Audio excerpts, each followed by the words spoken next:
Potencia muscular pura. Durante mucho tiempo dependimos de ella a la hora de hacer un trabajo. Más tarde, con los molinetes y las norias, también comenzamos a aprovechar la energía de los sistemas mecánicos, aunque en forma muy limitada. Para aquellos que no querían depender de complicaciones climáticas o geográficas, surge a comienzos del siglo XVIII una nueva solución, la máquina de vapor.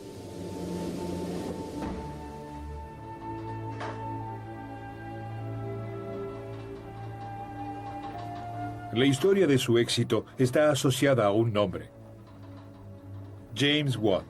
Sin embargo, ese ingeniero inglés no fue el inventor de la máquina de vapor, aunque mejoró su funcionamiento en forma decisiva.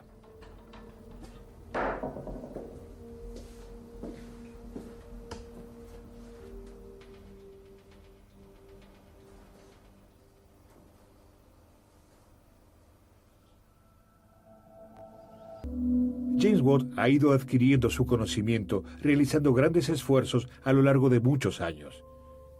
Su padre tiene un pequeño taller de equipamiento de barcos y también arregla instrumentos náuticos en forma ocasional.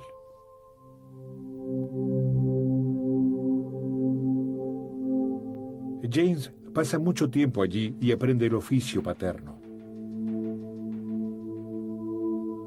A los 18 años aprende el oficio de mecánico de precisión, primero en Glasgow y luego en Londres.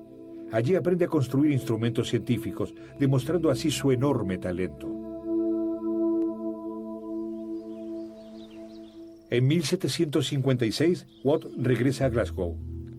Pero como su breve periodo de formación no cumple con las exigencias de los gremios de artesanos, no lo autorizan para establecerse en forma independiente. Sin embargo, en la universidad requieren sus servicios. En 1757, la universidad le otorga un permiso para abrir una pequeña tienda dentro de su campus en calidad de fabricante de instrumentos. Esto constituye un golpe de suerte para Watt, porque en la Universidad de Glasgow también se transmiten modernos conocimientos técnicos y se realizan investigaciones. Hay una máquina que tiene a los científicos particularmente cautivados: la máquina de vapor. Esa máquina transforma el calor en energía mecánica. El herrero e inventor Thomas Newcomen había construido la primera máquina de vapor de uso práctico en 1712.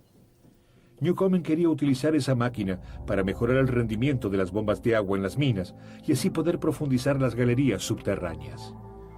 En el caso de la máquina de vapor de Newcomen, el agua se pone en una caldera para generar vapor. El vapor se conduce a un cilindro. La presión del vapor hace que comience a elevarse lentamente un pistón dentro del cilindro.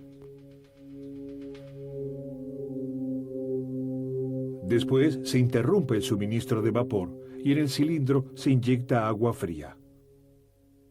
El vapor se condensa y su volumen disminuye de manera notable. La consecuencia: en el cilindro se genera baja presión y el pistón vuelve a su posición original, debido a la presión del aire que actúa desde arriba. El agua acumulada se desagota del cilindro y el proceso vuelve a comenzar desde el principio.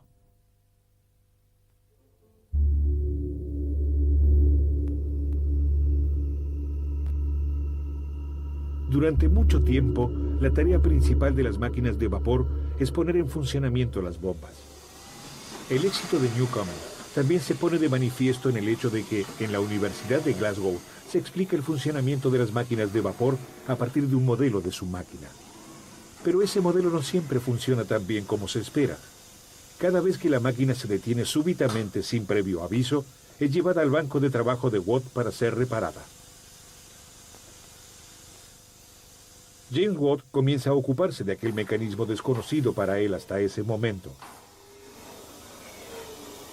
Comprueba que su principio no resulta muy económico. Cuando el cilindro está lleno de vapor, es sometido a un gran calentamiento. Y cuando se produce la condensación, el cilindro se enfría muchísimo. Con cada tiempo de explosión, primero se calienta el cilindro, y con ello se desperdicia buena parte del vapor suministrado.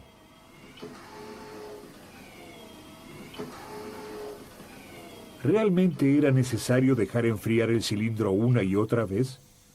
Sería mucho más eficiente dejarlo caliente. Pero, ¿cómo hacer entonces para poder condensar el vapor? En ese momento a Watt se le ocurre una gran idea: utilizar dos cilindros distintos. A comienzo del proceso, el pistón se ubica en la base del cilindro. Si se inyecta vapor en el cilindro desde abajo, se genera presión sobre el pistón. Al igual que en la máquina de Newcomen, ahora el pistón se eleva debido a la presión del vapor y el peso de los mecanismos de la bomba. Solo que ahora se interrumpe el suministro de vapor y en su lugar se abre una tubería que conduce al segundo cilindro, el condensador. Al enfriar el vapor, la presión desciende y vuelve a mover el pistón hacia abajo.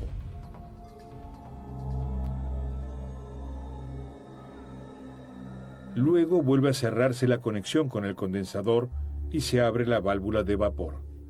El proceso puede volver a reiniciarse desde el principio sin necesidad de enfriar el cilindro de vapor.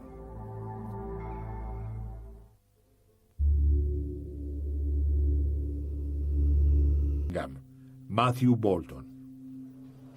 Boulton se da cuenta de inmediato de la importancia de la máquina de vapor de Watt.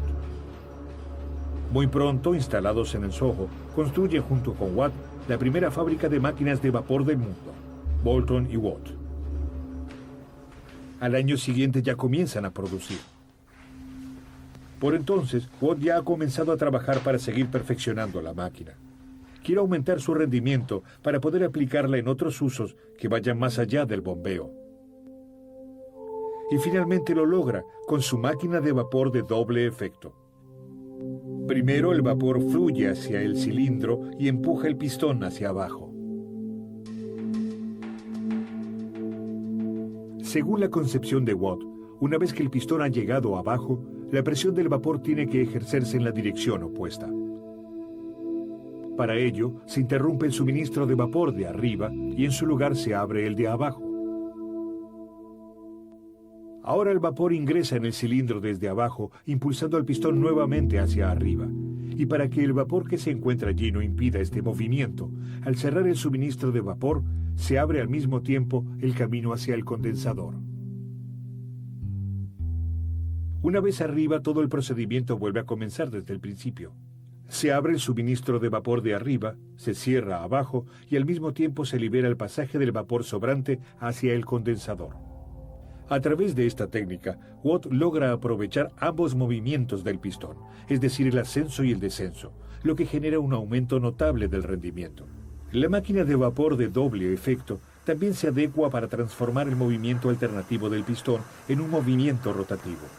De ese modo, la máquina de vapor no solamente puede usarse para extraer agua de las minas, sino que también sirve para impulsar a otras máquinas, reemplazando a los molinetes y a las norias. A tal fin, Watt inventa un mecanismo de transmisión especial, el engranaje planetario.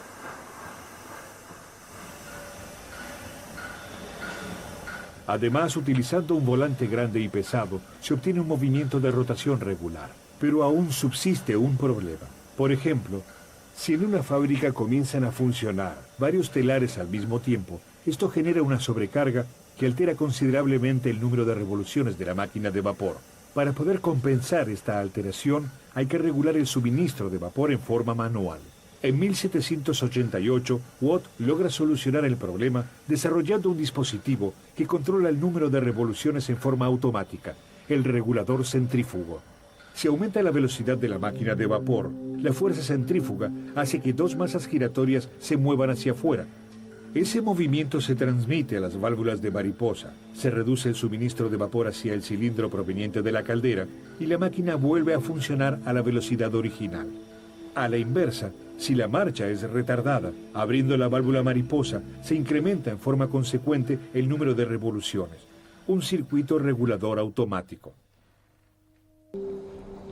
Con sus mejoras, Boulton y Watt contribuyen al éxito de la máquina de vapor. Ahora, no solamente los dueños de las minas requieren estas novedosas máquinas, sino también los propietarios de los molinos de papel y de las fábricas de algodón. Al cabo de unos pocos años, Watt se ha convertido en un hombre acaudalado. Más de 76.000 libras ingresan en su cuenta, provenientes de su derecho de patente.